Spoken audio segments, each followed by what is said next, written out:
మొట్టమొదటిసారిగా వచ్చిన అసలు శిష్యులైన పోలీసుల మన కనకమాలక్ష్మి.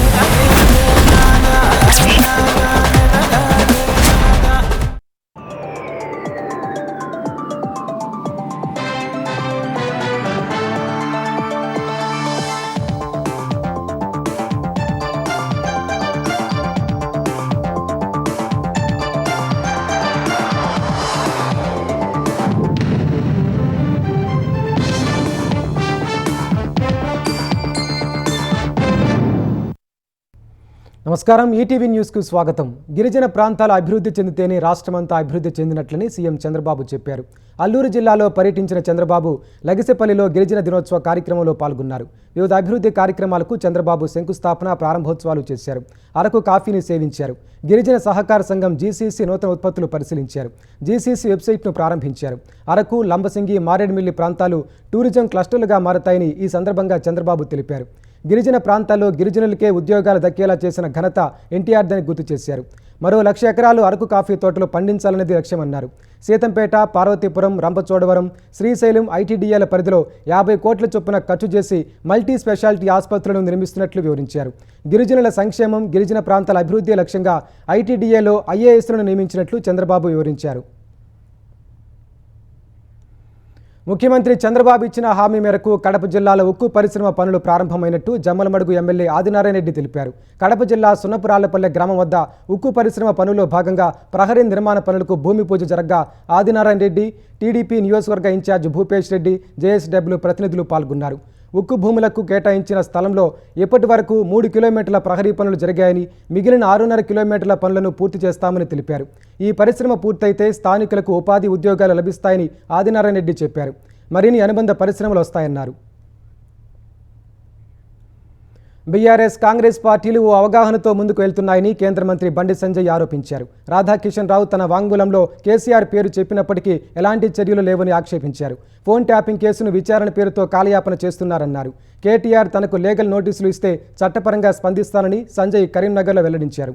ఫోన్ ట్యాపింగ్ జరిగిందని కవిత కూడా అన్నారని, ఆమెకు నోటీసులు ఇస్తారా అని ప్రశ్నించారు. ఫోన్ ట్యాపింగ్ చేయలేదని కేటీఆర్ ప్రమాణం చేస్తారని సంజయ్ సవాల్ చేశారు. భారత రాజ్యాంగం మార్చాలని బీజేపీ కుట్ర చేస్తోందని టీపీసీసీ అధ్యక్షుడు మహేష్ కుమార్ గౌడ్ ఆరోపించారు. కేంద్రం రాజ్యాంగ సంస్థల ద్వారా ప్రతిపక్షాలపై కుట్రపూరిత దాడి చేయిస్తోందని ఆక్షేపించారు. క్విట్ ఇండియా దినోత్సవం సందర్భంగా గాంధీ భవన్లో మహేష్ కుమార్ గౌడ్ జెండా ఆవిష్కరించారు. ఈ కార్యక్రమంలో ఉప ముఖ్యమంత్రి భట్టి విక్రమార్క, మంత్రి పొన్నం ప్రభాకర్, పలువురు కాంగ్రెస్ నేతలు పాల్గొన్నారు. ఎన్నికల కమిషన్ బీజేపీకి ఫ్రంటల్ ఆర్గనైజేషన్గా మారిందని మహేష్ గౌడ్ ఆరోపించారు.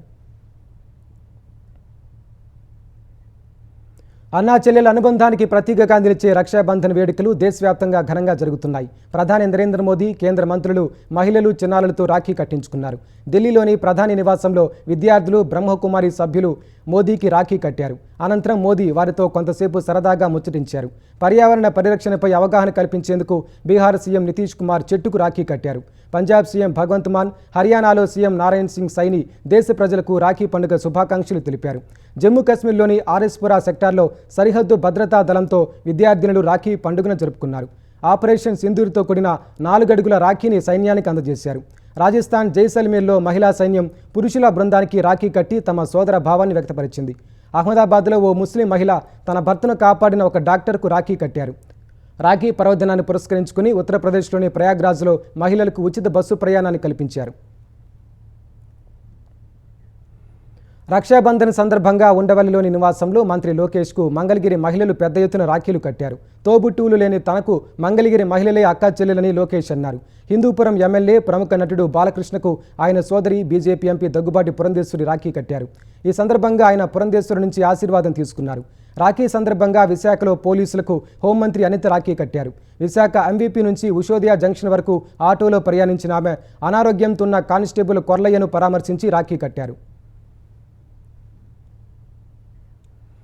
రాఖీ పర్వదినం సందర్భంగా జూబ్లీహిల్స్ నివాసంలో ముఖ్యమంత్రి రేవంత్ రెడ్డికి మంత్రులు సీతక్క, కొండా సురేఖ రాఖీ కట్టారు.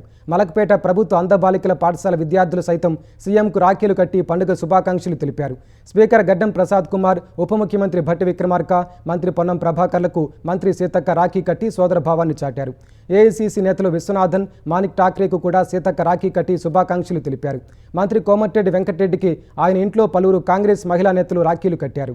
గాంధీ భవన్లోనూ టీపీసీసీ అధ్యక్షుడు మహేష్ కుమార్ గౌడ్, భట్టి విక్రమార్కకు మహిళా నేతలు రాఖీలు కట్టారు. కేంద్ర మంత్రి కిషన్ రెడ్డికి ఆయన అక్కా చెల్లెలు రాఖీ కట్టి శుభాకాంక్షలు తెలిపారు. ఈ సందర్భంగా ఆయన వారి ఆశీస్సులు తీసుకున్నారు. బీఆర్ఎస్ అధినేత కేసీఆర్కు ఆయన అక్కలు లక్ష్మీబాయి, జయమ్మ, చెల్లెలు వినోదమ్మ రాఖీ కట్టి శుభాకాంక్షలు తెలిపారు. మాజీ మంత్రి హరీష్ రావుకు మాజీ మంత్రి సత్యవతి రాథోడ్, మాజీ జడ్పీ చైర్పర్సన్ తుల ఉమా సహా పలువురు రాఖీలు కట్టారు. రాఖీ పండుగ వారాంతం కారణంగా హైదరాబాద్ నుంచి పలు ప్రాంతాలకెళ్లే జాతీయ రహదారులపై ట్రాఫిక్ ఒక్కసారిగా పెరిగింది. ఉప్పల్ నుంచి వరంగల్ జాతీయ రహదారి వైపు ట్రాఫిక్ జామ్ అయింది. ఉప్పల్, అనోజీగూడ నుంచి ఘట్కేసర్ వరకు వాహనాలు మెల్లగా కదులుతున్నాయి. అనోజీగూడ నుంచి ఘట్కేసర్ వెళ్లేందుకు సుమారు 50 నిమిషాలు పడుతోంది. హైదరాబాద్ విజయవాడ జాతీయ రహదారిపైన ఇదే పరిస్థితి నెలకొంది. భాగ్యలత నుంచి హైతనగర్ వరకు ట్రాఫిక్ మెల్లగా కదులుతోంది. హైతనగర్ బస్టాండ్ వద్ద రోడ్డు చిన్నగా ఉండటంతో వాహనాలు నెమ్మదిస్తున్నాయి. పండుగ సందర్భంగా ఆర్టీసీ ప్రత్యేక బస్సులు కూడా పెరిగాయి. బస్సులు వెళ్తూ వస్తున్న క్రమంలో కొంత ట్రాఫిక్ జామ్ అవుతోందని ట్రాఫిక్ పోలీసులు తెలిపారు. నిత్యం విధుల్లో ఉంటూ ట్రాఫిక్ క్రమబద్ధీకరిస్తున్నామని ట్రాఫిక్ పోలీసులు వెల్లడించారు.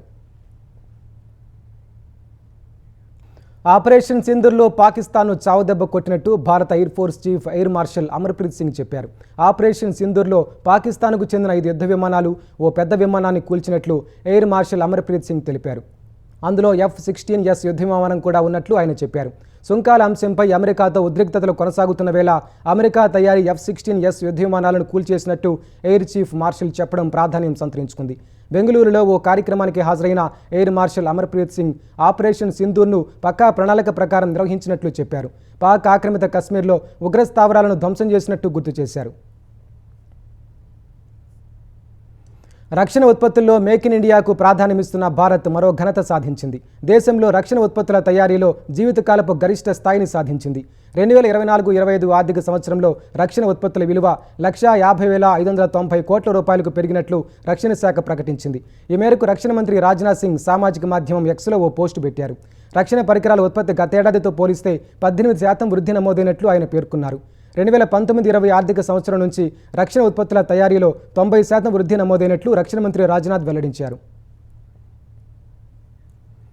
జమ్మూ కాశ్మీర్లో ఉగ్రవాదుల ఏరివేత ముమ్మరం చేసిన సైన్యం 2 జవాన్లను కోల్పోయింది. కుల్గాం జిల్లాలో ఉగ్రవాదుల ఏరివేత ఆపరేషన్ సందర్భంగా గత రాత్రి నుంచి జరుగుతున్న ఎదురుకాల్పుల్లో 2 జవాన్లు అమరులయ్యారు. మరో 2 తీవ్ర గాయాలతో చికిత్స పొందుతున్నారు. అమరులైన జవాన్లు చినార్ కాప్స్కు చెందిన లాన్స్ నాయక్ ప్రీత్పాల్ సింగ్, సిపాయి హర్మిందర్ సింగ్గా గుర్తించారు.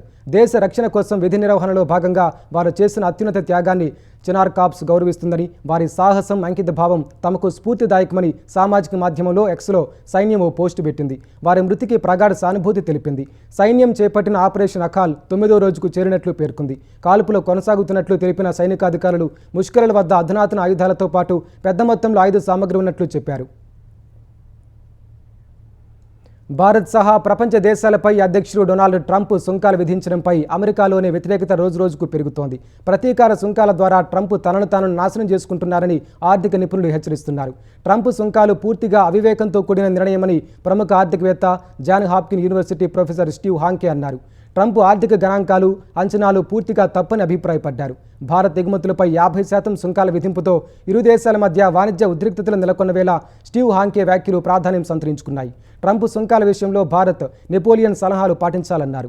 శత్రువు తనను నాశనం చేసుకునే ప్రక్రియలో ఎప్పుడూ జోక్యం చేసుకోవద్దని స్టీవ్ హాంకే సూచించారు.